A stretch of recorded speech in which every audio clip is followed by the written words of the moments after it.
pilot project that we were working on was called an indoor mapping pilot project. And what we wanted to do was see if technology had reached the point where we could take our phone, which we use now to get from point A to point B from a GPS perspective, combine this information with information about a facility, put a sensor on information in facility, and in this case we used a little thing called an iBeacon in order to find both where something is within that facility and then how to get there.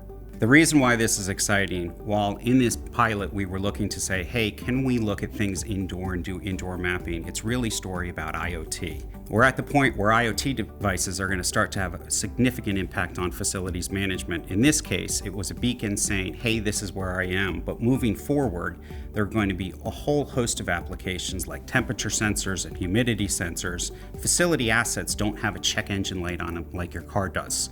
And this will enable us to not only say, hey, here's where an asset is, here are the problems with my asset, here's how you can get there in order to fix it.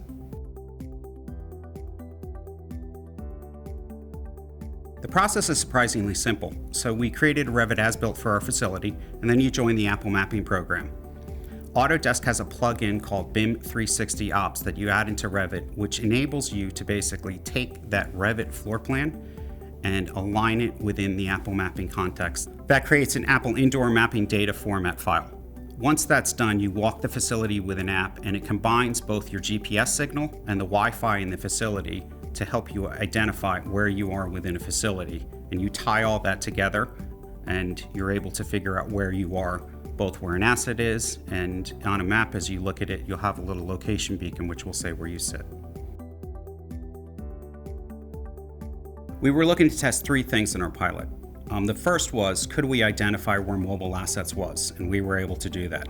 The second was, once we knew where a mobile asset was, could we use indoor positioning and maps as a way to help get from point A to point B quicker? The third thing we were looking to do was apply a mapping concept called heat mapping to floor plans. And basically what that enables you to do is highlight problem areas within a floor plan. All of the technology exists today, and this is something you definitely could do on your own.